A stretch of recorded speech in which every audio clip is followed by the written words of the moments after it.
ఎంత మధురమైనది యెహోవా నామము.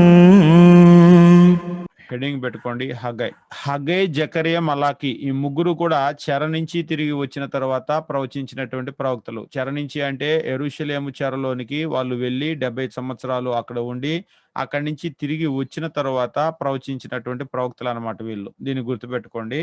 హగ్గై రాసుకోండి.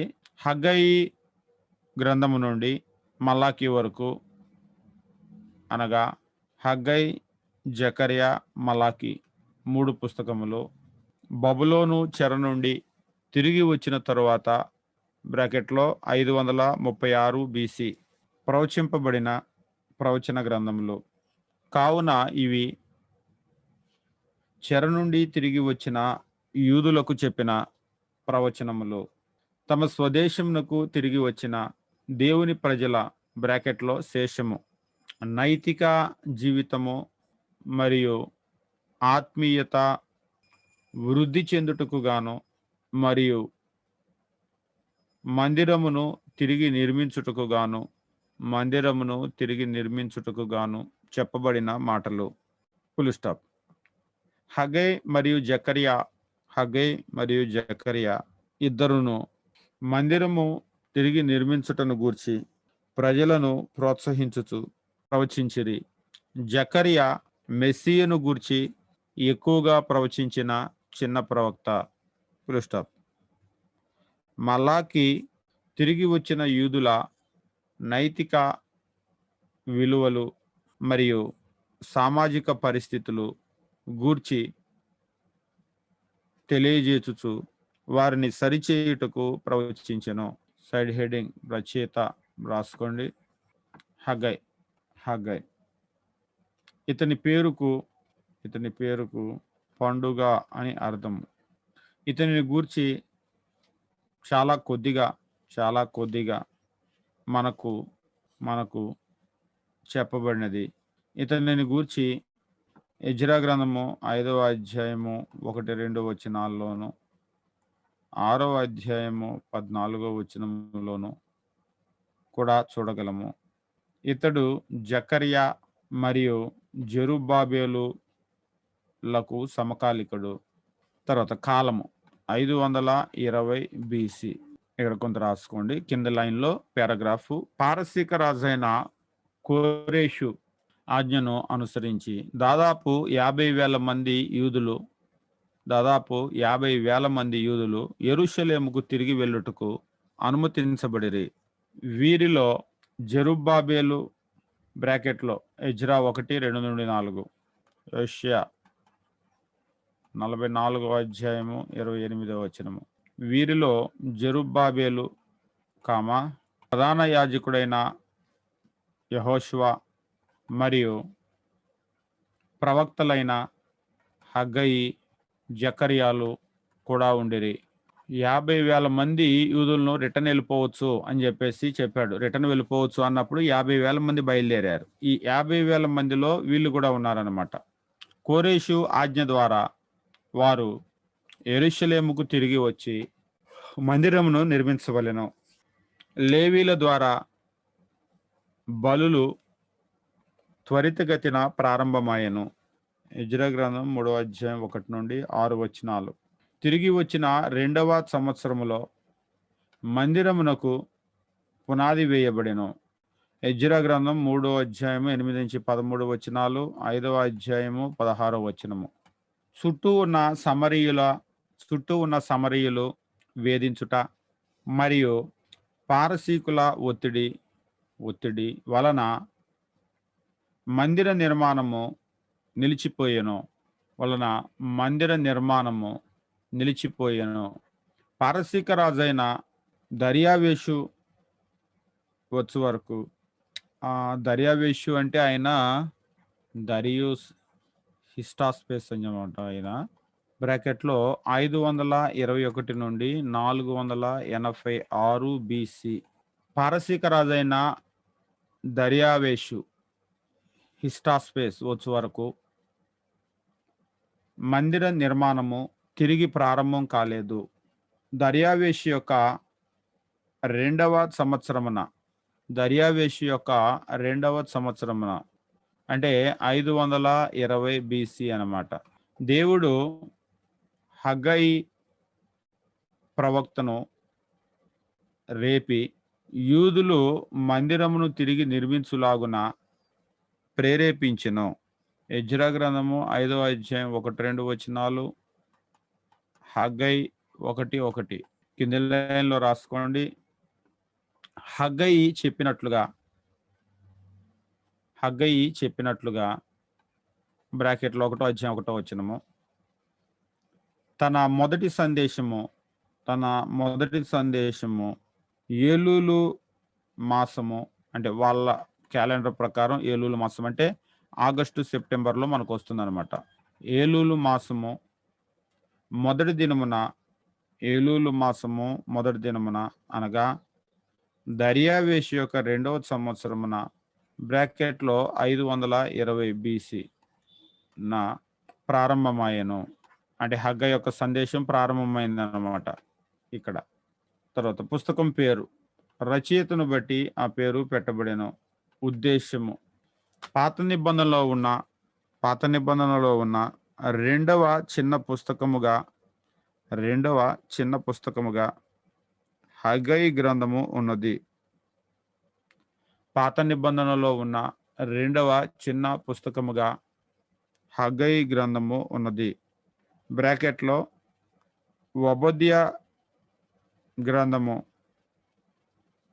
గ్రంథము దీనికంటే చిన్న పుస్తకము, బ్రాకెట్ క్లోజ్. హగ్గయి యొక్క రచనా శైలి సులభముగా అర్థం చేసుకొనవచ్చును మరియు నేరుగా చెప్పబడెను. హగ్గయి గ్రంథము చిన్న పుస్తకమైనప్పటికీ మందిర నిర్మాణమును ప్రోత్సహించుటలో అతని సందేశము చాలా శక్తివంతముగా ఉన్నది.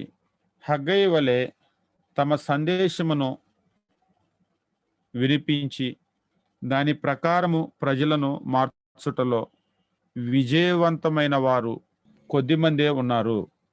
అంటే ఉదాహరణకు హగ్గయి వచ్చి బిల్డింగ్ కట్టమని వాళ్ళని ఎంకరేజ్ చేశాడు. మళ్ళా దేవుని మందిరం వాళ్ళు కట్టారు. అయితే చాలా మంది ప్రవక్తలు వచ్చి మారండి అన్నారు, కానీ మారలేదు. కాబట్టి హగ్గయి ఏ సందేశం అయితే చెప్పాడో ప్రజల చేత ఆ పని చేయించాడు. కాబట్టి ఇలాగ ప్రజల చేత సందేశాన్ని చెప్పి చేయించగలిగినటువంటి ప్రవక్తలు కొద్దిమందే ఉన్నారనమాట. వాళ్ళలో హగ్గయి కూడా ఒకడు. హగ్గయి గ్రంథము చదువునప్పుడు తన సందేశము దేవుని యొద్ద నుండి వచ్చినదని దాదాపు 25 సార్లు చెప్పెను. యెహోవా వాక్కు ప్రత్యక్షమై లేదా యెహోవా వాక్కు అను పదమును పదే హగ్గయి ఉపయోగించుటను చూడగలము.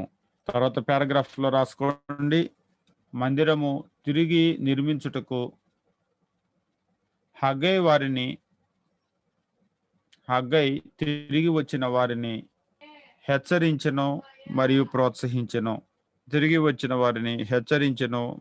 ప్రోత్సహించెను. ఇందులో భాగముగా అతడు 1 దేవుని ప్రజలు దేవునిని ముందు ఉంచినట్లయితే, బ్రాకెట్లో ప్రథమ స్థానము ఇచ్చినట్లయితే, ముందు ఉంచినట్లయితే దేవుడు దీవించునని చెప్పెను. అంటే దేవుని దీవెనలు పొందాలి అంటే దేవుణ్ణి ముందు ఉంచాలి. ప్రథమ స్థానము ముందు ఆయన, అప్పుడే దేవుని యొక్క దీవెన పొందుతాం అనేటువంటి చెప్పాడు అనమాట. 2 దేవుని సేవించుటలో అలసిపోకూడదు మరియు విసుగకూడదు.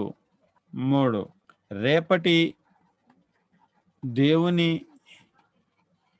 వాగ్దానములకు పునాదులు నేడు ఆయన యొడల మనకు ఉండే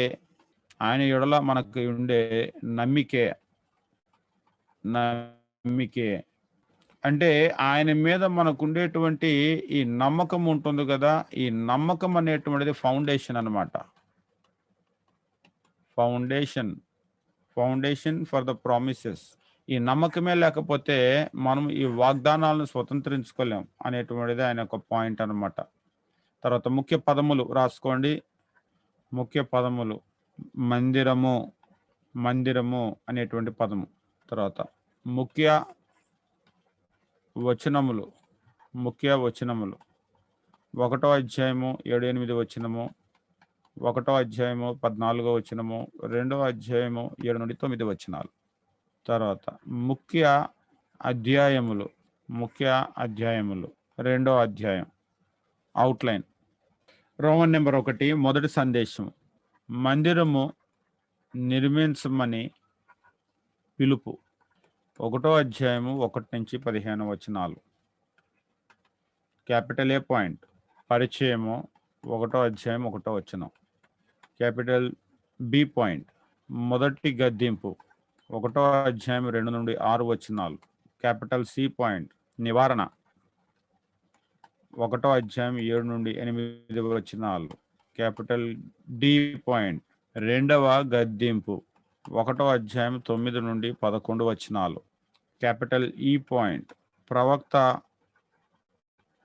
సందేశమునకు ప్రజల స్పందన 1వ అధ్యాయము 12-15 వచనాలు.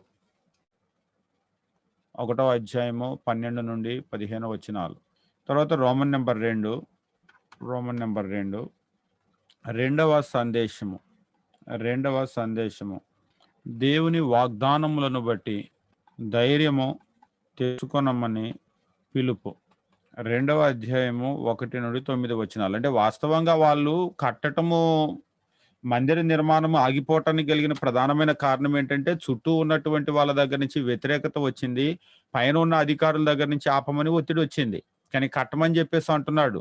ఎట్లా చుట్టుపక్కల ఉన్న వాళ్ళని దాటుకొని పైన ఉన్న అధికారులను దాటుకొని అంటే దేవుడు వాగ్దానం చేశాడు కదా సహాయం చేస్తానని, ధైర్యం తెచ్చుకోండి. ఈరోజు మన పనికి కూడా మనకున్న ధైర్యం ఏమిటి అంటే ఎంతమంది వ్యతిరేకత వచ్చినా కానీ దేవుని వాగ్దానం ఆయన తప్పిస్తాడు, ఆయన విడిపిస్తాడు, ఆయన ముందుకు నడిపిస్తాడు. కాబట్టి ఆయన వాగ్దానాన్ని గనక నమ్మితే పని చేయగలరు, వాగ్దానాలను గనక నమ్మలేకపోతే పని చేయలేరు. కాబట్టి మనకు వచ్చే ధైర్యము ఆయన వాగ్దానాలను బట్టి వస్తుంది. అందులో క్యాపిటల్ ఏ పాయింట్ పరిచయము 2వ అధ్యాయం 1-2 వచనాలు. క్యాపిటల్ బి పాయింట్ వాగ్దానము 2వ అధ్యాయము 3-9 వచనాలు. తర్వాత రోమన్ నెంబర్ 3 మూడవ సందేశము, మూడవ సందేశము జీవితమందు పవిత్రత కలిగి ఉండమని పిలుపు.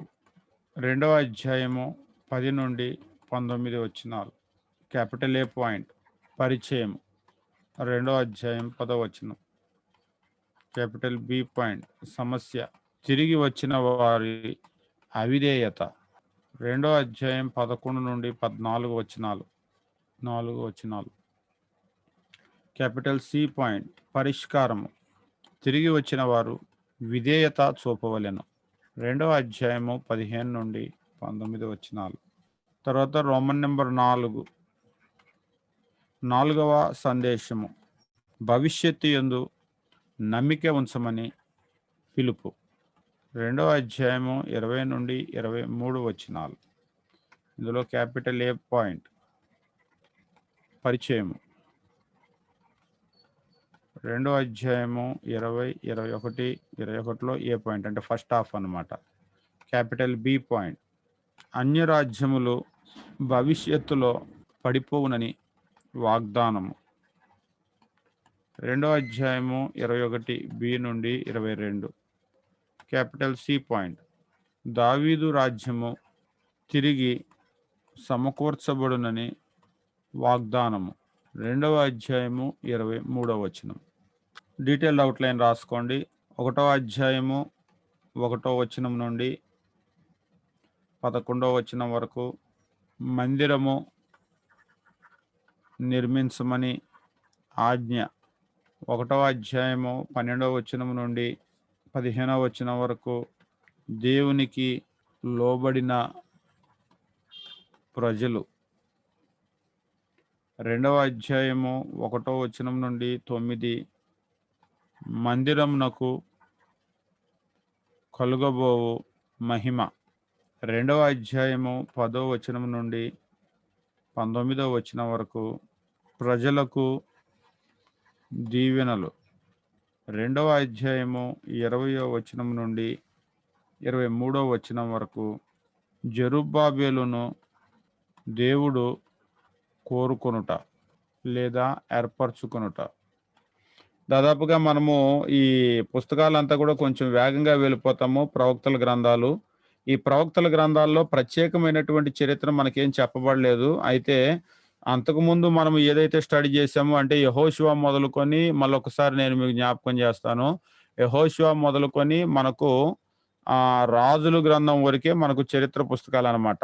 ఇక్కడ జరిగినటువంటి ఈ చరిత్ర ఉంది కదా! ఈ టైం పీరియడ్‌లో జరిగినటువంటి చరిత్ర అంటే రాజుల గ్రంథంలో మీరు చూసేటప్పుడు చివరికి బబులోను చెరకు వెళ్ళటము, తర్వాత తిరిగి రావటము 2 రాజుల గ్రంథంలో చూస్తాం. సేమ్ అదే చరిత్ర 1, 2 దినవృత్తాంతాల్లో రిపీట్ చేశాడు. ఇప్పుడు ఈ ప్రవక్తల గ్రంథాలు ఏమిటి అంటే ప్రవక్తల గ్రంథాలన్నీ కూడా ప్రత్యేకమైన చరిత్రని చెప్పలేదు గానీ, ఈ రాజుల కాలంలోనే ఏం జరిగింది, చివరి పతనానికి ముందు ఈ ప్రవక్తలందరూ రావటము, ప్రవచించటము జరిగింది. దాదాపుగా ప్రవక్తలందరూ కూడా. ఇక తర్వాత తరువాత ప్రవక్తలు అని చెప్పేసి మనము చూసామన్నమాట. 3 ప్రవక్తలు. హగ్గై, జకర్యా, మలాకి. ఈ తరువాత ప్రవక్తలు మాత్రము 70 సంవత్సరాల కాలం తర్వాత మరలా వాళ్ళు తిరిగి వచ్చారు. ఈ తిరిగి వచ్చిన తరువాత వాళ్ళకి ఏం జరిగింది అనేటువంటిది ఈ 3 చెప్తున్నారనమాట. అక్కడ ఉన్నటువంటి కాలంలో. తిరిగి వచ్చిన తర్వాత వాళ్ళు మందిరాన్ని కట్టేటువంటి విషయం కావచ్చు. ఈ మందిర నిర్మాణం గురించేమో 2 ప్రవక్తలు చెప్పారు. హగ్గయి, తర్వాత జకర్యా.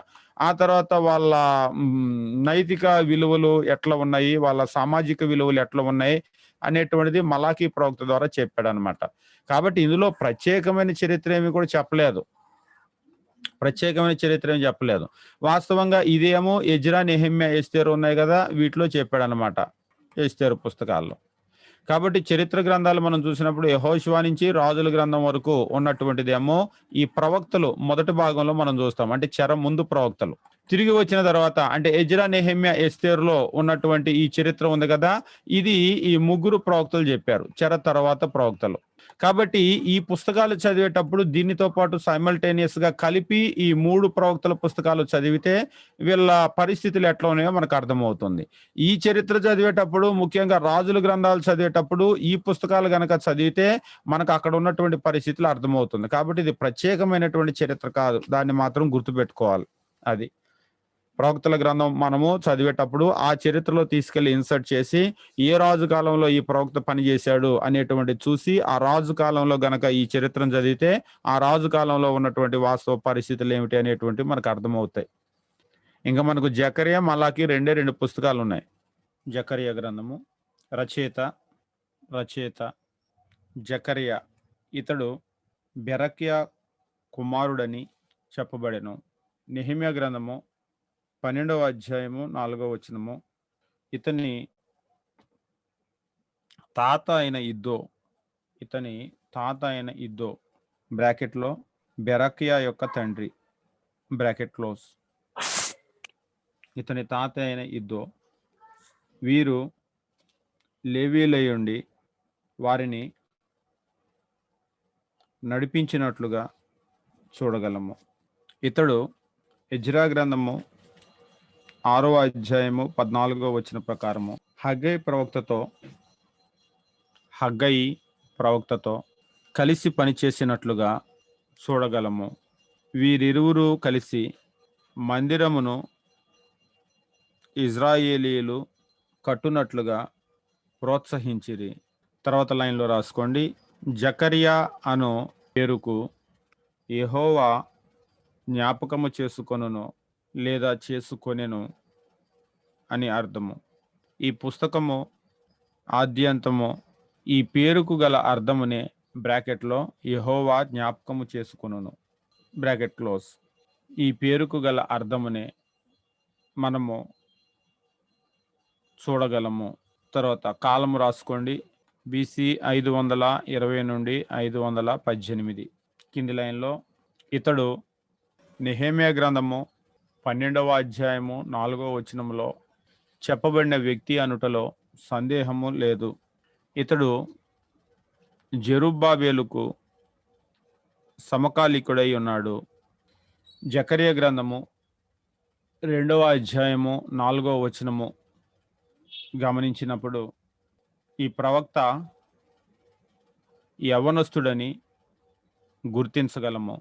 BC 520లో హగ్గై ప్రవక్తతో కలిసి పనిచేసినప్పుడు ఈ ప్రవక్త యవనస్తుడుగా ఉండెను.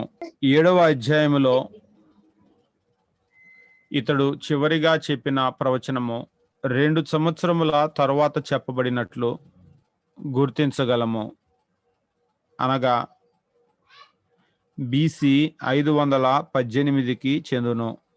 అయితే 9 నుండి 14 అధ్యాయములు చాలా కాలము తరువాత చెప్పబడినట్లుగా, అనగా BC 480 కాలమునకు చెందినట్లుగా గుర్తించగలము.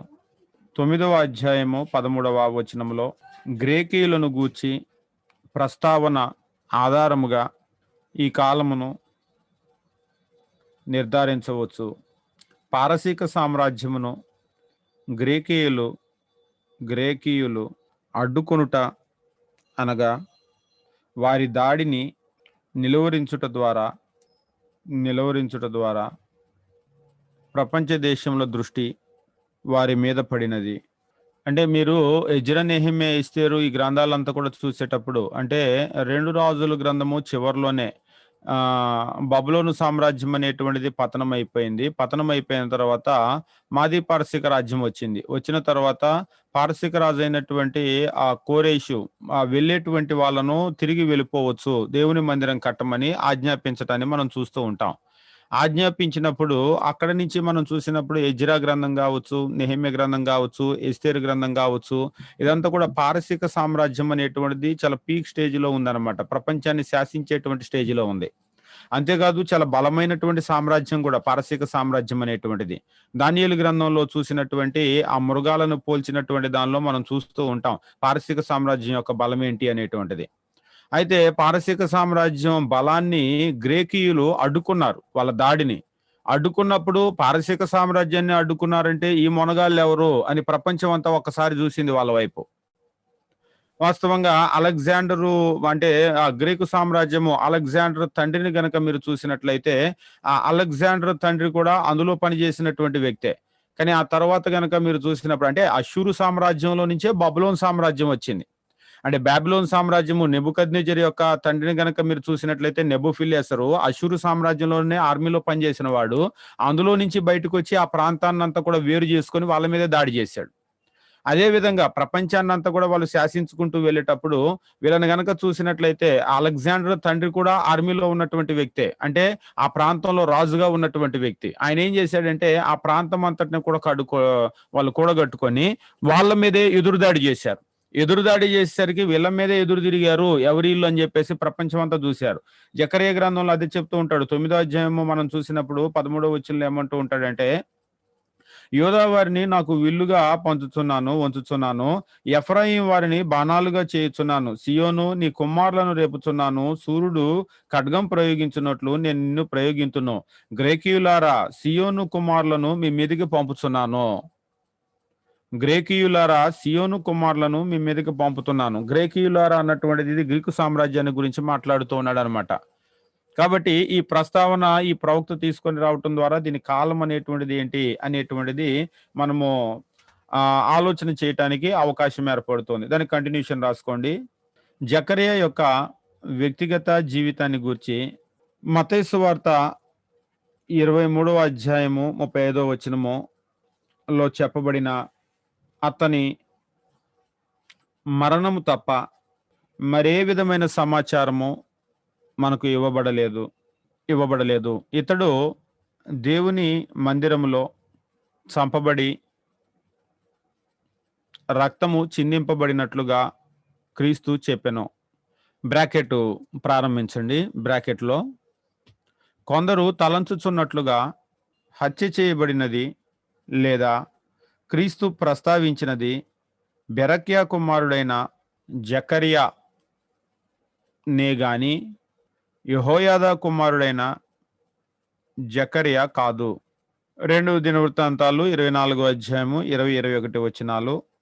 యెహోయాదా కుమారుడైన జకరియా కూడా యోవాషు రాజు ఇదే రీతిన మరణించినప్పటికీ ఈ జకరియా బెరక్యా కుమారుడు కానందున క్రీస్తు ప్రస్తావించినది ఇతనిని గూర్చి కాదని ప్రవక్త అయిన జకరియాను గూర్చని గ్రహించగలము. Bracket close.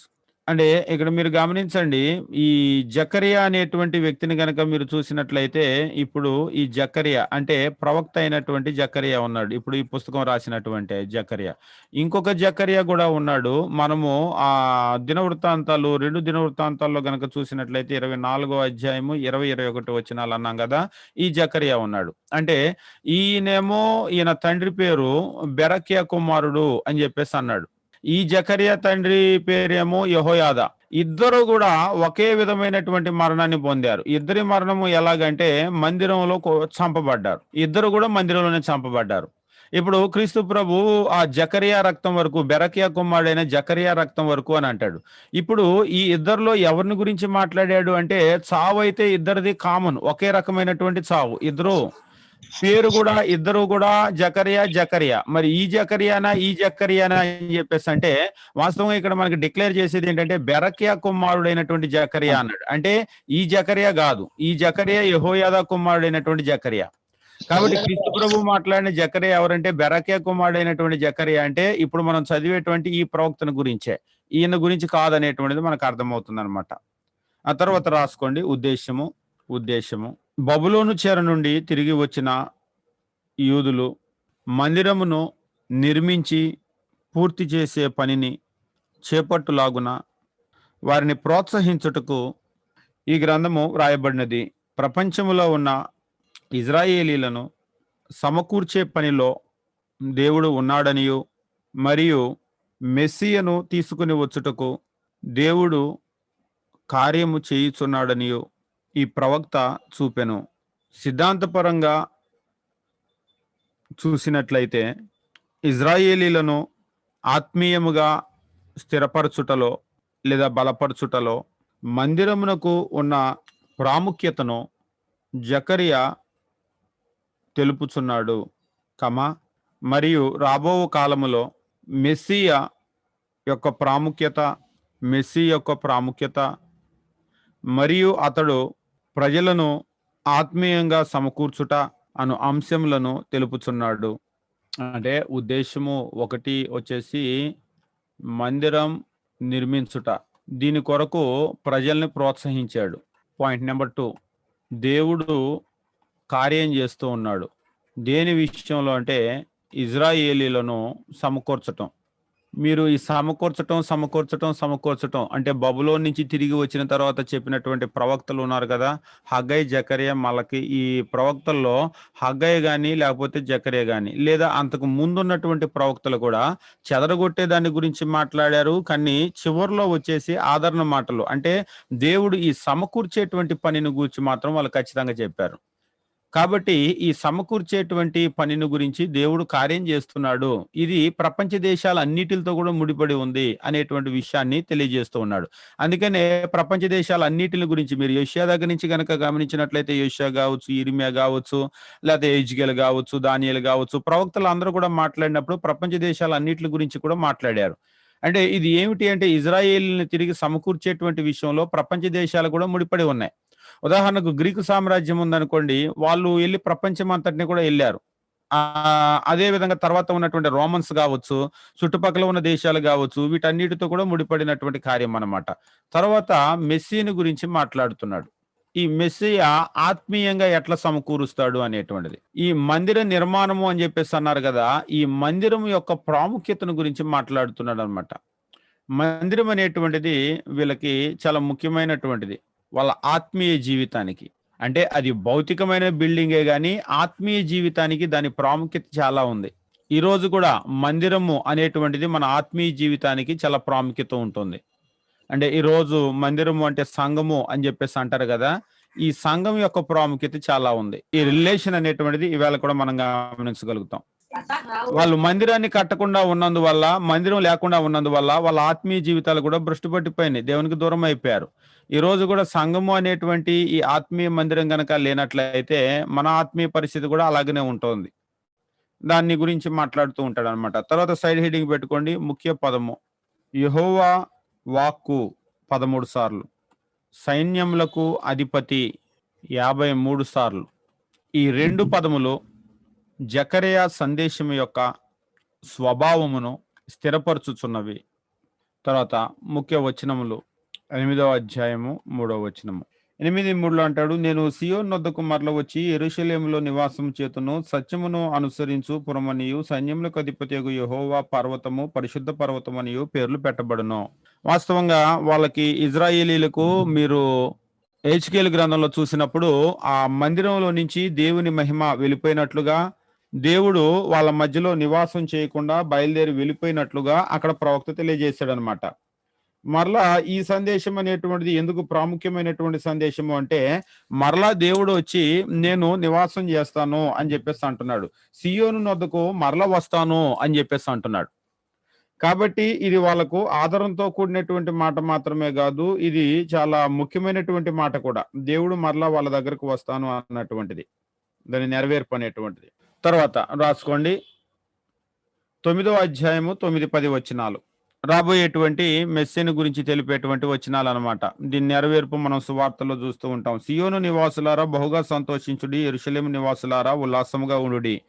నీ రాజు నీతిపరుడును రక్షణ గలవాడును దీనుడునై గాడిద పిల్లను ఎక్కి నీ యొద్దకు వచ్చుచున్నాడు. క్రీస్తు ప్రభు ఆయన సిలువ వేయబట్టానికి ముందు యెరూషలేములో ప్రవేశించేటప్పుడు గాడిద పిల్లను తీసుకొని రమ్మని శిష్యుల్ని పంపించి, ఆ గాడిద పిల్ల ఎక్కి పట్టణంలోనికి వచ్చేటప్పుడు పట్టణం అంతా కూడా గొల్లు చేసేటువంటి విషయాన్ని మనం చూస్తూ ఉంటాం.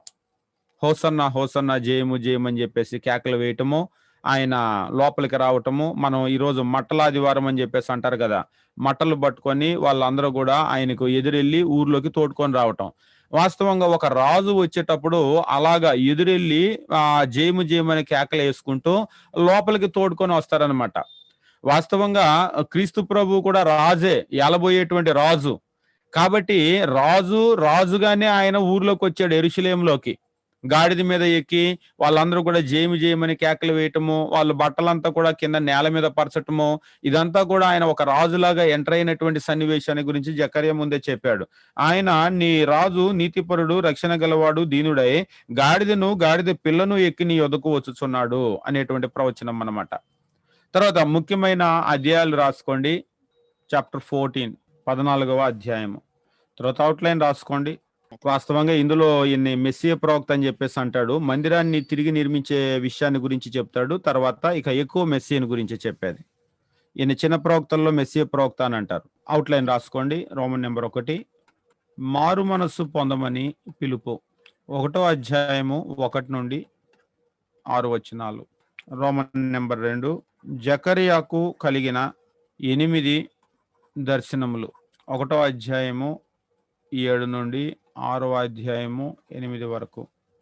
అందులో క్యాపిటల్ ఏ పాయింట్ రాసుకోండి.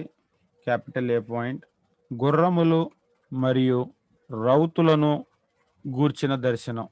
1వ అధ్యాయము 7-17 వచనాలు.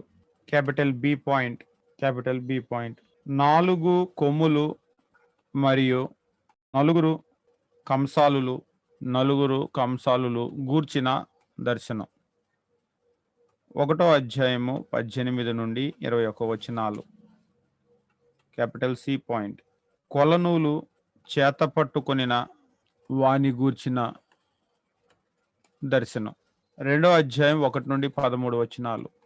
క్యాపిటల్ డి పాయింట్ సాతాను ఫిర్యాది అయి అగుపడిన దర్శనం. 3వ అధ్యాయము 1-10 వచనాలు. క్యాపిటల్ ఈ పాయింట్ సువర్ణమయమైన దీపస్తంభమును గూర్చిన దర్శనం. 4వ అధ్యాయం 1-14 వచనాలు. ఎఫ్ పాయింట్ ఎగిరిపోవు పుస్తకము నువ్వు గూర్చిన దర్శనం. 5వ అధ్యాయము 1-4 వచనాలు. జీ పాయింట్ తూములో కూర్చున్న స్త్రీ నీ గూర్చిన దర్శనం. 5వ అధ్యాయము 5-11 వచనాలు. హెచ్ పాయింట్ 4 రథములను గూర్చిన దర్శనం. 6వ అధ్యాయము 1-8 వచనాలు. తర్వాత రోమన్ నెంబర్ 3 రాసుకోండి. రోమన్ నెంబర్ 3 యెహోషువకు అంటే ఈయన ప్రధాన యాజకుడు అనమాట. ప్రధాన యాజకుడైన యెహోషువకు కొందరు యెహోషువ అనగానే వెంటనే యెహోషువ గ్రంథం అనుకుంటారు. యెహోషువ పేర్లు చాలా సార్లు వస్తాయి, గుర్తించాలి. ప్రధాన యాజకుడైన యెహోషువకు కిరీటము ధరింపచేయుట. 6వ అధ్యాయము 9-15 వచనాలు. తర్వాత రోమన్ నెంబర్ 4 రాసుకోండి. రోమన్ నెంబర్ 4 ఉపవాసమును గూర్చిన ప్రశ్నలు. 7వ అధ్యాయము 1-8వ అధ్యాయము 23 వరకు. తర్వాత రోమన్ నెంబర్ 5 భవిష్యత్తును గూర్చిన పలుకులు. 9వ అధ్యాయము 1-14వ అధ్యాయము 21 వరకు. ఇందులో క్యాపిటల్ ఏ పాయింట్ రాసుకోండి. క్యాపిటల్ ఏ పాయింట్ మొదటి పలుకులు లేదా సందేశము మెస్సియను నిరాకరించుట. 9వ అధ్యాయం 1-11వ అధ్యాయము 17 వరకు. క్యాపిటల్ బి పాయింట్ రెండవ సందేశము లేదా పలుకులు. రెండవ సందేశము మెస్సియా యొక్క ఏలుబడి లేదా పరిపాలన. ఏలుబడి లేదా పరిపాలన 12వ అధ్యాయము 1-14వ అధ్యాయము 21 వరకు. Detailed outline. 1వ అధ్యాయము 1-6 వచనాలు మారు మనస్సు పొందమని పిలుపు. 1వ అధ్యాయము 7-17 వచనాలు గుర్రము మరియు రౌతుల దర్శనం. 1వ అధ్యాయము 18-21. 1వ అధ్యాయము 18-21 కొమ్ములు మరియు కంసాలుల దర్శనం. 2వ అధ్యాయము 1-13 వరకు కొలనూలు పట్టుకొనిన వ్యక్తి. 3వ అధ్యాయము 1-10 వచనాలు సాతాను ఫిర్యాదు మోపుట.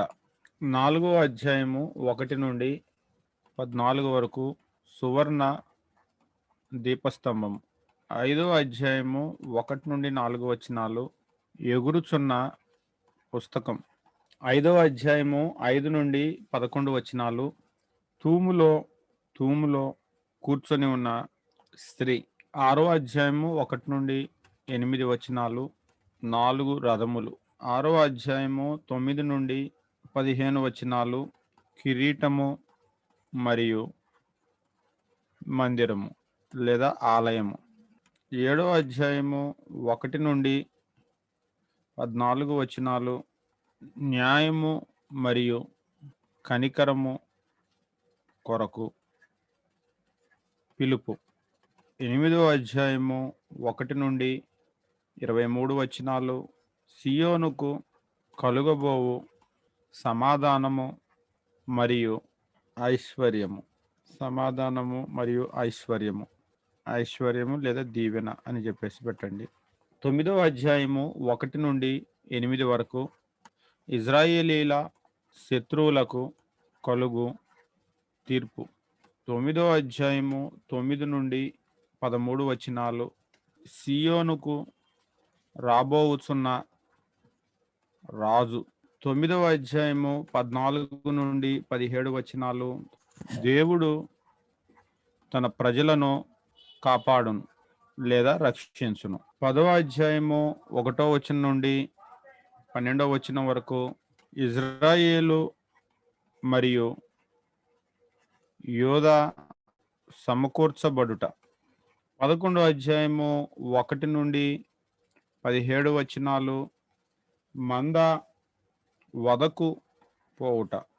12వ అధ్యాయము 1-9 వచనాలు దేవుడు రక్షణను ఇచ్చును. 12వ అధ్యాయము 10-13వ అధ్యాయము 1 వరకు 12వ అధ్యాయము 10-13వ అధ్యాయము 1 వరకు పొడిచిన వారు మరియు పొడవబడిన వాడు. 13వ అధ్యాయము 2-6 వరకు విగ్రహారాధన ఇకను ఉండదు. 13వ అధ్యాయము 7 నుండి 9 వరకు కాపరి కొట్టబడుట.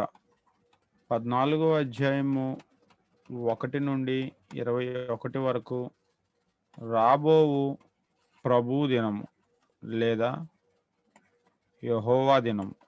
హెడింగ్ పెట్టుకోండి మలాకి. మలాకి రచయిత మలాకి. కాలము 450 నుండి 400 BC.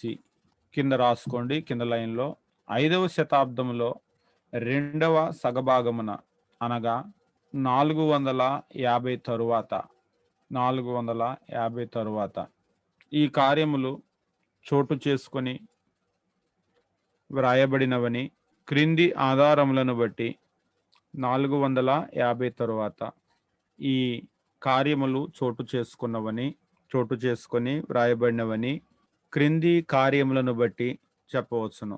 అందులో పాయింట్ నెంబర్ 1, మందిరము పునః నిర్మించబడి ఉండుట మరియు మోషే ధర్మశాస్త్ర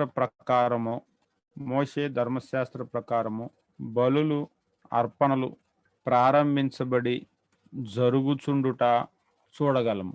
మనము మలాకీ గ్రంథం వచ్చేసరికి ఆల్రెడీ మందిరం ఉంది. మందిరం దగ్గరికి కుంటి గుడ్డి తీసుకుని వస్తున్నారు. నా మందిరము తలుపులు తీసి దాన్ని చూసుకునేటువంటి వాడు ఎవడు కూడా లేడు అని చెప్పేసి దేవుడు అంటున్నాడు. అంటే దీన్ని బట్టి మనకేం అర్థమవుతుందంటే ఆల్రెడీ మందిరం అనేటువంటిది కట్టేసి అక్కడ ఉంది. బలులు కూడా ప్రారంభమైనాయి. జనాలు బళ్ళు కూడా తెస్తున్నారు. అంటే ఖచ్చితంగా ఇది ఎప్పుడు జరిగింది అంటే హగ్గై కాలము, ఒకవేళ జకర్య కాలము గనక మనం చూసినట్లయితే మందిరం కట్టమని వీళ్ళిద్దరూ చెప్పారు. అంటే అప్పటికి ఇంకా కట్టలేదు. అంటే ఈ వీళ్ళ కాలానికి ముందు ఖచ్చితంగా కాదు, వీళ్ళ కాలంలో కూడా కాదు, ఆ తరువాత అన్నమాట. ఇది ఎట్లా ఇది 450 తర్వాత అని మీరు చెప్పగలరు అంటే ఆల్రెడీ మందిరం కట్టేశారు, మందిరంలో బలులు కూడా అర్పిస్తూ ఉన్నారు. ఈ రెండు ఉండటాన్ని బట్టి మనం ఏం చెప్పగలమంటే మందిరము ఉంది, బలులు అర్పణలు కూడా వచ్చేసినాయి. దీన్ని బట్టి మనం ఏం చెప్పగలమంటే ఇది ఖచ్చితంగా హగ్గై జకర్యాలు వాళ్ళని ప్రోత్సహించిన తరువాత, వాళ్ళు మందిరం కట్టిన తరువాత ప్రవచించబడినటువంటి ప్రవచనాలు ఇవి అనేటువంటిది మనం చెప్పగలం. దీనికి వచనాలు రాసుకోండి. వచనాలు 1వ అధ్యాయము 7వ వచనము, 10వ వచనము, 3వ అధ్యాయం 1వ వచనము. తర్వాత పాయింట్ నెంబర్ 2 రాసుకోండి. 1వ అధ్యాయము 8వ వచనములో అధికారి అని పారసీక గవర్నర్ను గూర్చి చెప్పబడినది. అంటే ఇంకా గ్రీకు సామ్రాజ్యం రాలేదు, పారసీక సామ్రాజ్యంలోనే ఉన్నారు వాళ్ళు అని చెప్పబడినది. ఒకవేళ ఇది వారిని పరిపాలన చేసిన పారసీకుల క్రింద నియమించబడిన అధికారులు అయి ఉండవచ్చు. అనగా నెహెమ్యా యొక్క అధికారులు కాదు. బ్రాకెట్లో 445 మరియు 433 లలో నెహెమ్యా కూడా కొంతమంది అధికారులు నియమించాడు. అంటే వీళ్ళు ఆ అధికారులు కాదు అనేటువంటి విషయాన్ని ఇక్కడ చూస్తూ ఉన్నాం అన్నమాట. అంటే ఆ తర్వాత కాలము. 3వ పాయింట్, మలాకి ప్రస్తావించిన పాపములు నెహెమ్యా తన 2వ విడతలో సరిచేసినవని లేదా సరిదిద్దినవని గమనించగలము. అందులో స్మాల్ ఏ పాయింట్ రాసుకోండి. యాజకులు సరిగా లేకపోవుట, 1వ అధ్యాయం 6వ వచనము మరియు నెహెమ్యా గ్రంథము 13వ అధ్యాయము 4 నుండి 9 వచనాలు. స్మాల్ బి పాయింట్, దశమ భాగములను నిర్లక్ష్యము చేయుట, 3వ అధ్యాయము 7 నుండి 12 వచనాలు మరియు నెహెమ్యా గ్రంథము 13వ అధ్యాయము 10 నుండి 13. అంటే సేమ్ ప్రాబ్లమ్స్ ఇక్కడ ఏం చెప్పాడో అక్కడ కూడా అవే ప్రాబ్లమ్స్ నెహెమ్యా సరి చేశాడు ఆల్రెడీ. తర్వాత స్మాల్ సి పాయింట్, అన్య స్త్రీలను వివాహము చేసుకొనుట, 2వ అధ్యాయము 10 నుండి 16 వచనాలు మరియు నెహెమ్యా గ్రంథము 13వ అధ్యాయము 23 నుండి 28 వచనాలు. వీటిని బట్టి ఇది దాదాపుగా బీసీ 435 కాలముగా గుర్తించవచ్చు. ఉద్దేశం రాసుకోండి. ఉద్దేశము: నెహెమ్యా యొక్క నాయకత్వంలో ఉజ్జీవము కలిగినట్లుగా ఆ కాలమును గ్రంథము తెలుపుచున్నది. నెహెమ్యా గ్రంథము 10వ అధ్యాయము 28 నుండి 39 వచనాలు. కానీ యాజకులు మరియు ప్రజలు దేవుని యొద్దకు వచ్చుట, ధర్మశాస్త్రమును ఆచరించుట అను విషయములలో చల్లబడిన వారిగాను మరియు యాంత్రికముగా నడుచుకుని వారిగాను మారిపోయిరి. మలాకి వారు చేసిన పాపములను అనగా యాజకుల నిర్లక్ష్యము, దశమ భాగములను నిర్లక్ష్యము చేయుట మరియు అన్య స్త్రీలను వివాహమాడుట వంటి వాటిని ప్రకటించుచున్నను ప్రజలలో స్పందన కరువైనట్లుగా చూడగలము. అందువలననే దేవుడు వారి ఎడల అసంతృప్తి కలిగి ఉన్నాడు.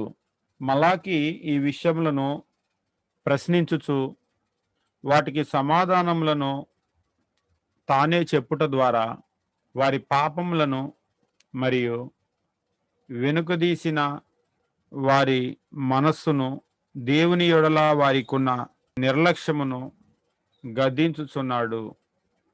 కానీ ముగింపులో మెస్సియకు ముందు మార్గమును సిద్ధపరచుటకు లేదా సరళము చేయుటకు ఒక వ్యక్తి వచ్చునని చెప్పుట ద్వారా వారికి ప్రోత్సాహమును కలిగించెను లేదా ఆదరణను కలిగించెను. కింది లైన్లో రాసుకోండి. మలాకి సత్య ఆరాధనలో వారి నిర్లక్ష్యమును గద్దించుచు మారు మనసు పొందమని పిలిచెను.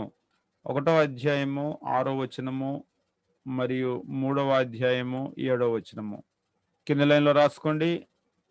దేవుని దృష్టిలో ప్రాముఖ్యమైన విషయములను మలాకి తెలియజేయచ్చు ఈ రీతిగా చెప్పెను: దేవుని యొడల యథార్థత, 2 పరిశుద్ధ ప్రవర్తన తప్పనిసరిగా ఉండవలెను. తద్వారా దేవుడు వారి పంటల మీదను బ్రాకెట్లో రాబడి వారి పంటల మీదను మరియు వారి ఆర్థిక స్థితిగతుల మీదను తన దీవెనలను ఉంచునని చెప్పెను. వారు పరిశుద్ధ జీవితమును జీవించుచు రాబోవు మెస్సియ కొరకు కనిపెట్టుచు ఉండవలనని వారిని గద్దించెను. ముఖ్య పదము రాసుకోండి. మీరందరూ ఏమి చేసి నిర్లక్ష్యం చేశాం అని మీరందరూ వాళ్ళు అడుగుతూ ఉన్నారనమాట దేవుణ్ణి 11 సార్లు. అంటే దేవుణ్ణి క్వశ్చన్ చేస్తూ ఉన్నారు. మేమేం చేసామని ప్రవక్తలను పంపించి చెప్తున్నా కానీ మేమేం చేసాం, మిమ్మల్ని ఎప్పుడు నిర్లక్ష్యం చేసాం, ఎప్పుడు బళ్ళు అర్పించకుండా ఉన్నాం, ఏమి ఇవ్వకుండా ఉన్నాం అని. తర్వాత శాపము అనేటువంటి పదము 7 సార్లు. తర్వాత ముఖ్య వచనములు 2వ అధ్యాయము 17వ వచనము, 3వ అధ్యాయము 1వ వచనము, 4వ అధ్యాయము 5, 6 వచనాలు. ముఖ్య అధ్యాయములు 3 మరియు 4. తర్వాత అవుట్లైన్. రోమన్ నెంబర్ 1, ఇజ్రాయేలీయులు పొందిన గొప్ప స్థితి. 1వ అధ్యాయం 1 నుండి 5 వచనాలు. అందులో క్యాపిటల్ ఏ పాయింట్ రాసుకోండి. దేవుని ప్రేమ. 1వ అధ్యాయము 1, 2 వచనాలు. 2 అంటే 2లో ఫస్ట్ హాఫ్ అన్నమాట. క్యాపిటల్ బి, దేవుని ప్రేమను ప్రశ్నించుట. 1వ అధ్యాయము 2b. క్యాపిటల్ సి పాయింట్, దేవుని ప్రేమ వివరించుట. 1వ అధ్యాయము 3 నుండి 5 వచనాలు. రోమన్ నెంబర్ 2, ఇజ్రాయేలీయుల కల్మషము లేదా అపవిత్రత. 1వ అధ్యాయము 6 నుండి 3వ అధ్యాయము 15 వరకు. అందులో క్యాపిటల్ ఏ పాయింట్ మోసము.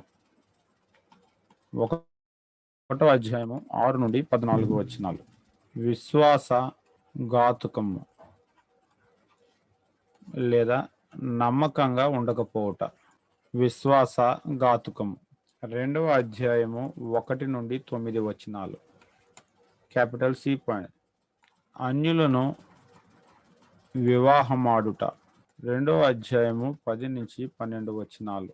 పరిత్యజించుట లేదా మన భాషలో చెప్పాలంటే విడాకులు అని అంటాం కదా, భార్యను వదిలిపెట్టడం అనమాట. 2వ అధ్యాయము 13 నుండి 16 వచనాలు. తర్వాత ఈ పాయింట్ నిర్దయ అంటే దయ లేకపోవటం అనమాట. 2వ అధ్యాయము 17వ వచనము. తర్వాత ఎఫ్ పాయింట్ రాబోవు బాప్తిస్మమిచ్చు యోహాను. రాబోవు బాప్తిస్మమిచ్చు యోహాను. తర్వాత జీ పాయింట్ ఎఫ్ పాయింట్కి 3వ అధ్యాయము 1 నుండి 6 వచనాలు. 1 నుండి 6 వచనాలు. తర్వాత జీ పాయింట్ దోచుకొనుట. 3వ అధ్యాయము 7 నుండి 12 వచనాలు. హెచ్ పాయింట్ అహంకారము లేదా గర్వము. 3వ అధ్యాయము 13 నుండి 15 వచనాలు. రోమన్ నెంబర్ 3 ప్రజలకు వాగ్దానములు. 3వ అధ్యాయము 16 నుండి 4వ అధ్యాయము 6 వరకు. అందులో క్యాపిటల్ ఏ పాయింట్ జ్ఞాపకార్థముగా వ్రాయబడు గ్రంథము గూర్చిన వాగ్దానం. 3వ అధ్యాయము 16 నుండి 18 వచనాలు. క్యాపిటల్ బి పాయింట్ రాబోవు క్రీస్తును గూర్చిన వాగ్దానం. 4వ అధ్యాయము 1 నుండి 3 వచనాలు. క్యాపిటల్ సి పాయింట్ రాబోవు ఏలియాను గూర్చిన వాగ్దానం. 4వ అధ్యాయము 4 నుండి 6 వచనాలు. 1వ అధ్యాయం 1వ వచనము పరిచయము. 1వ అధ్యాయము 2 నుండి 5 వచనాలు ఇజ్రాయేలు యొడల దేవుని ప్రేమ. 1వ అధ్యాయము 6 నుండి 14 వచనాలు యాజకులు అపవిత్రమైనవి అర్పించుట. 2వ అధ్యాయము 1 నుండి 9 వచనాలు దేవుడు యాజకులను గద్దించుట. 2వ అధ్యాయము 10 నుండి 16 వచనాలు యూదా నిబంధనను భంగపరచుట. 2వ అధ్యాయము 17 నుండి 3వ అధ్యాయము 5 వరకు దేవుని దూత. 3వ అధ్యాయము 6 నుండి 3వ అధ్యాయము 15 వరకు దేవుని యొద్ద దొంగిలుట. 3వ అధ్యాయము 16 నుండి 18 వరకు 16 నుండి 18 వరకు జ్ఞాపకార్థముగా వ్రాయబడు పుస్తకము లేదా గ్రంథము. 4వ అధ్యాయము 1 నుండి 6 వచనాలు యెహోవా దినము. పాత నిబంధన గ్రంథాన్ని మీరు గమనించినప్పుడు చివరి అధ్యాయంలో మీరు చూసినప్పుడు చివరి అధ్యాయము ఏవైతే తెలియజేస్తూ ఉంటాడో ఈ చివరిలో చెప్పినటువంటి మాట మలాకీ గ్రంథం 4వ అధ్యాయం మనం చూసినప్పుడు 4వ అధ్యాయము 5-6 వచనాలు యెహోవా నియమించిన భయంకరమైన మహాదినం రాకమునుపు నేను ప్రవక్తయగు ఏలియాను మీ యొద్దకు పంపుదును. నేను వచ్చి దేశమును శపింపకూడనట్లు అతడు తండ్రుల హృదయం పిల్లల తట్టు పిల్లల హృదయం తండ్రుల తట్టు తిప్పును అని చెప్పేసి అంటాడు. కాబట్టి ఇక్కడ ఏ మాటలతో అయితే ముగించాడో అదే మాటల ప్రారంభంతో క్రొత్త నిబంధన అనేటువంటిది ప్రారంభమవుతుంది. ఒకవేళ మనము లూకాసు వార్త గమనించినప్పుడు లూకాసు వార్తలో ఇక్కడ దూత ఒక మాట చెప్తూ ఉంటాడు. ఏమని అంటూ ఉంటాడంటే లూకాసు వార్త 1వ అధ్యాయం మనం చూసినప్పుడు బాప్తిసం ఇచ్చే యోహాను పుట్టక మునుపు అతని తండ్రికి చెప్పినటువంటి మాట ఏమంటాడంటే ఒక కుమారుడు పుడతాడు, యోహాను అని ఆయనకి పేరు పెట్టండి. లూకాసు వార్త 1వ అధ్యాయం 14వ వచనము అతడు ప్రభు దృష్టి గొప్పవాడే ద్రాక్షరసమునైనా మద్యమైన త్రాక తన తల్లి గర్భమును పుట్టింది మొదలుకొని పరిశుద్ధాత్మతో నిండుకున్న వాడై ఇజ్రాయేలు అనేకులను ప్రభువైన వారి దేవుని వైపు త్రిప్పను. మరియు అతడు తండ్రుల హృదయాన్ని పిల్లల తట్టు అవిధేయులను నీతిమంతుల జ్ఞానమును అనుసరించుటకును త్రిప్పి ప్రభు కొరకు ఆయత్తపడి ఉన్న ప్రజలను సిద్ధపరచుటకై ఏలియా యొక్క ఆత్మ శక్తి గలవాడై ఆయనకు ముందుగా వెళ్ళును గనుక నీకు సంతోషము మహా ఆనందము కలుగును. అతడు పుట్టినందున అనేకులు సంతోషింతురు. ఇక్కడ మలాకీ గ్రంథం 4వ అధ్యాయం చివరి వచనంలో తండ్రుల హృదయం పిల్లల తట్టు, పిల్లల హృదయం తండ్రుల తట్టు తిప్పేటువంటి ఒక ఆయన వస్తాడు అని ఏదైతే చెప్పి ముగించాడో రాబోయే ఏలియా, ఆయన వచ్చాడు. క్రొత్త నిబంధన ఎక్కడి నుంచి ప్రారంభం అవుతుందంటే మత్తయి సువార్త మనం గమనించినప్పుడు మత్తయి సువార్త 3వ అధ్యాయము 1వ వచనము. ఆ దినమున బాప్తిసం ఇచ్చు యోహాను వచ్చి పరలోక రాజ్యం సమీపించింది మారుమనసు పొందండని యోదయ అరణ్యంలో ప్రకటించుచుండెను. పాత నిబంధన ఎక్కడ ఆగిపోయిందో క్రొత్త నిబంధన అక్కడి నుంచి స్టార్ట్ అయింది. మధ్యలో అపోక్రిఫా బుక్స్ అని చెప్పేసి కొందరు అంటూ ఉంటారు. అంటే ఒకవేళ మీకు ప్రశ్న ఉందో లేదో గానీ కొందరైతే ఏమడుగుతూ ఉంటారంటే, మనకైతే ఈ పుస్తకాలే ఉన్నాయి గానీ పాత నిబంధనలో ఇంకా పుస్తకాలు ఉండాలంట కదా! అవి ఆర్‌సీఎం బైబిల్‌లో ఉన్నాయంట కదా!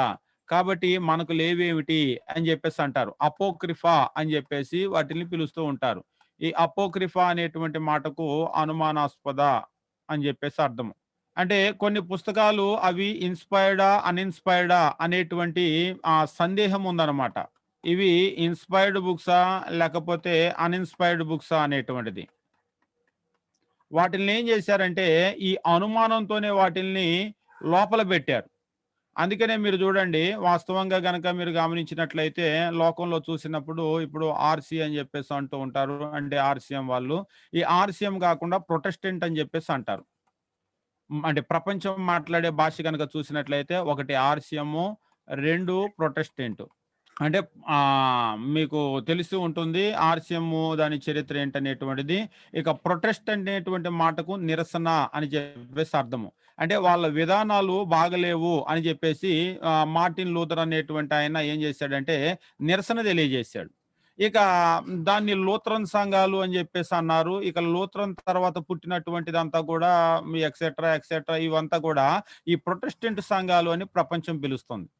ఇప్పుడు మీరు ఎక్కడికైనా వెళ్ళండి. మీరు ఆర్‌సీఎమ్మా, ప్రొటెస్టెంటా అని అడుగుతారు. ఈ 2 లేకుండా మాది లేదా అని అంటారు. అంటే ఆర్‌సీఎం కాని ప్రతిదాన్ని కూడా ఇందులోనే చేరుస్తారు. ఇప్పుడు ఏం చేశారంటే ఈ ఆర్‌సీఎం వాళ్ళు మాత్రము ఈ అన్‌ఇన్‌స్పైర్డ్ బుక్స్ అనేటువంటివి వీళ్ళు పెట్టుకున్నారు. కానీ మీరు ఈ ప్రొటెస్టెంట్ సంఘాలు అంటే మిగిలిన సంఘాలు అన్నిట్లో గనక చూసినట్లయితే ఈ అపోక్రిఫా బుక్స్ అనేటువంటివి ఉండవు. అంటే ఈ రోజు మన చేతిలో ఏ బైబిల్ ఉంటుందో అందరి చేతిలో కూడా ఇదే ఉంటుంది. ఒక ఆర్‌సీఎం మినహాయించి. ఈ ఆర్‌సీఎం మాత్రం వీళ్ళు పెట్టుకున్నారనమాట. ఫస్ట్‌లో 20+ బుక్స్ పెట్టుకున్నారు. తర్వాత వాళ్ళకి కూడా అనుమానం వచ్చి ఒక్కొక్కటి డిలీట్ చేసుకుంటూ వస్తున్నారు. ఇవాళ కొన్ని పుస్తకాలు తగ్గిపోయి అవి కూడా తగ్గిపోయినాయనమాట. రాబోయే రోజుల్లో ఇంకా తగ్గిపోయే అవకాశం కూడా ఉంది. అయితే కొందరు అడుగుతారు మరి వాళ్ళ కొన్ని మనకెందుకు లేవు అని. ఎందుకు లేవు అంటే అవి అనుమానాస్పదమైనవి కాబట్టి లేవు. రెండోది ఏమిటంటే అవి అన్‌ఇన్‌స్పైర్డ్ అనేటువంటి దానికి రుజువులు ఉన్నాయి. ఏమిటా రుజువు? పాత నిబంధన ఎక్కడ ఆగిందో అక్కడి నుంచే క్రొత్త నిబంధన ప్రారంభమైంది. కాబట్టి మధ్యలో లింక్ ఏమి కట్ అవ్వలేదు. గ్యాప్ ఏమి రాలేదు. ఎక్కడ అది ఆగిపోయిందో ఆగిపోయిన దగ్గర నుంచి క్రొత్త నిబంధన ప్రారంభమైంది. కాబట్టి అపోక్రిఫా బుక్సే. నిజంగా అనుమానాస్పదమైనటువంటి పుస్తకాలే. కాబట్టి మన చేతిలో ఉన్నటువంటి బైబిల్ అనేటువంటిది నిజమైన బైబిలు అనే దానికి కొన్ని మాత్రం నేను విషయాలు చెప్పేసి ముందుకు వెళ్ళిపోతాను. ఇక్కడ అంటే వాస్తవంగా ఇంటర్ టెస్టమెంట్ ఇక్కడ మనం చేయాల్సింది ఏంటంటే నేను అనుకున్నటువంటిది ఇంటర్ టెస్టమెంటల్ పీరియడ్ అని చెప్పేసి ఉంటుంది. ఇంటర్ టెస్టమెంటల్ పీరియడ్ అంటే 2 నిబంధనలకు మధ్య కాలము. నిబంధనల మధ్య కాలము. పాత నిబంధన వచ్చింది. ఇక్కడ ఆగిపోయింది. Old testament.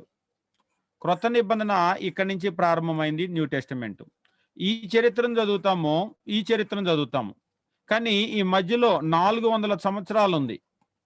ఏ ఇన్‌స్పైర్డ్ రైటరు లేడు. మరి ఈ చరిత్ర మనకి ఎట్లా తెలుస్తుంది అని అంటారు. ఇన్‌స్పైర్డ్ రైటర్ అయితే లేడు గానీ ఇక్కడ చరిత్ర అయితే ఉంది. అంటే మరి చరిత్ర చదవటం అవసరమా అని అంటారు కొందరు. చరిత్ర ఖచ్చితంగా చదవాలి. ఎందుకు ఖచ్చితంగా చదవాలి అంటే, ఇప్పుడు ఈ చరిత్రను గనక మనం కట్ చేసామనుకోండి, ఇక్కడి నుంచి కొన్ని విషయాలు అర్థం కావు. ఏమిటి? ఉదాహరణ క్రొత్త నిబంధన ప్రారంభం అవ్వగానే మనం ఏం చూస్తామంటే, పరిసయ్యులు అనేటువంటి వ్యక్తులను చూస్తాం. అసలు క్రీస్తు ప్రభు సమస్య అంతా వీళ్ళతోనే. క్రీస్తు ప్రభుని సిలువ వేయించింది కూడా వాళ్ళే. తర్వాత సద్దూకయ్యులు అని మనం చూస్తూ ఉంటాం. తర్వాత మనము చూసినప్పుడు పాత నిబంధన అంతా చూసినప్పుడు ఇజ్రాయేలీల మీద ఏ రాజు లేడు. పారసీక రాజు పెట్టినటువంటి గవర్నర్ మాత్రం ఉండేవాడు. కానీ క్రొత్త నిబంధన వచ్చేసరికి హేరోదు అనేటువంటి రాజు మళ్ళీ వాళ్ళని పరిపాలన చేయటం చూస్తూ ఉంటాం. తర్వాత మందిరం విషయంలో కూడా దేవుని మందిరం అనేటువంటిది ఉంటుంది కదా! తిరిగి వచ్చినటువంటి ఆ బబులోను చెర నుంచి వచ్చినటువంటి యూదులు కట్టిన మందిరం గాదు. ఈ మందిరము హేరోదు కట్టించిన మందిరం. అవును. హేరోదు కట్టించింది అంటే మొదటి మందిరము సొలొమోను కట్టించాడు. రెండో మందిరము తిరిగి వచ్చినటువంటి యూదులు కట్టారు. బబులోను చెర నుంచి వచ్చి. మూడవది క్రీస్తు ప్రభు వచ్చేసరికి హేరోదు కట్టినటువంటి మందిరం ఉంది. అంటే హేరోదు కట్టింది ఉంది అంటే దాని అర్థం ఏంటి? ఈ మందిరం లేదు. తిరిగి వచ్చిన వాళ్ళు కట్టింది. అంటే ఈ మందిరం అనేటువంటిది పడిపోయింది. ఎప్పుడు పడిపోయింది అనేటువంటిది పాత నిబంధన చరిత్రలో ఉండదు. క్రొత్త నిబంధనలో ఉండదు. మీరు క్రొత్త నిబంధన చదివేటప్పుడు మరొక విషయం ఏమి మీరు గమనిస్తారంటే అంటే దీనికి ఎవిడెన్సు ఆలయ ప్రతిష్ఠిత పండుగ అనేటువంటి ఒకటి చూస్తారు.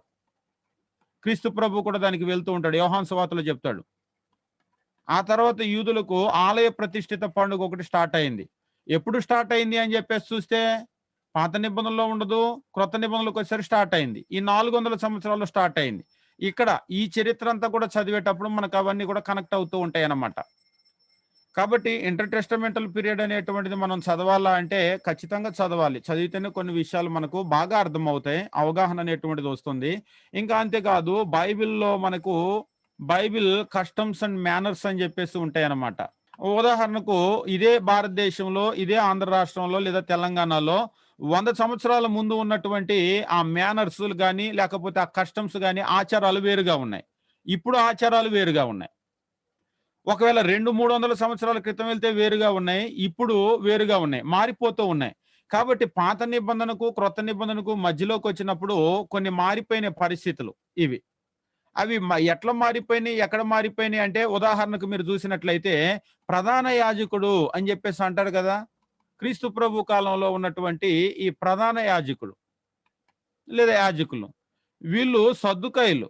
అంటే సద్దుకయ్యులు అంటే దేవదూతలను గాని, పునరుత్థానాన్ని గాని నమ్మరు. అసలు పునరుత్థానాన్ని నమ్మనోడు, దేవదూతలను నమ్మనోడు ప్రధాన యాజకుడు ఎట్లయ్యాడు అనే ప్రశ్న వస్తుంది. అలాంటోడిని తీసుకొచ్చి ప్రధాన యాజకత్వానికి ఎట్లా పెట్టారు అనేటువంటిది. కాబట్టి వీటన్నింటికి సమాధానాలు మనకు కావాలి అంటే ఈ ఇంటర్ టెస్టమెంటల్ పీరియడ్‌ని మనం చదవవలసినటువంటి అవసరం ఉంటుందన్నమాట. అవి. వాస్తవంగా మనకు సమయం ఉన్నట్లయితే వాటిల్ని గురించి కనీసం ఒక రోజన్నా చదువుదామని అనుకున్నాము. కానీ మనకు సమయం దగ్గరకొచ్చేసింది కాబట్టి వాటిల్ని ఎప్పుడైనా అధ్యయనం చేద్దాం. ప్రకటన గ్రంథంలోకి మనం వెళ్ళిపోదాం. ఆ ఇంటర్ టెస్టమెంటల్ పీరియడ్ ఈ విషయాలు ఉన్నాయనేది మాత్రం మనసులో పెట్టుకోండి. అక్కడ మనం అధ్యయనం చేయాల్సినటువంటి అవసరం ఉంది. ఒకవేళ మనకు సమయము లేదు గాబట్టి ఎప్పుడైనా దొరికితే ఒక స్పెషల్ క్లాస్ తీసుకొని ఎప్పుడైనా చూద్దాము. లేకపోయినా గాని మీరేం జేస్తారంటే వీటిని మీరు సొంతగా చదువుకోవటానికి చరిత్రలో వీటిని గురించి అధ్యయనం జేయటానికి మీరు ప్రయత్నం జేయండి. చేస్తే వీటిల గురించి మీకు మంచి అవగాహన వస్తుంది.